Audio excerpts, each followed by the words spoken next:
అందరికీ నమస్తే. ఇదేంటంటే చూసారా మంచు ఇంతకుముందు పర్వాలేదనమాట.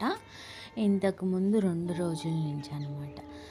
ఇప్పుడు చూసారు ఈరోజే జనవరి 1 నుంచి చలి పెరిగిపోయింది. ఆ తర్వాత ఇంకా ముందు 2 రోజుల నుంచి బాగానే ఉంది. సంక్రాంతి పండుగ అప్పుడు కూడా చలే ఉంది. కనుమ పండగకి పర్వాలేదనమాట. అంటే కనుమ పండగ నిన్న పర్వాలా. ఈరోజు చూసారా మంచు, ఎండ ఎప్పటికొచ్చిద్దో కూడా తెలియదన్నమాట. జనవరి 1 నుంచి సంక్రాంతి పండగ దాకా చలి చంపుతుంది.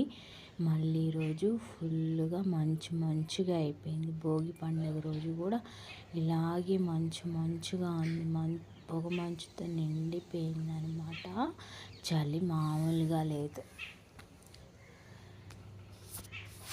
ఒక బండి వెళ్తే ఇంకో బండి కూడా కనపడినంతలా ఉందన్నమాట.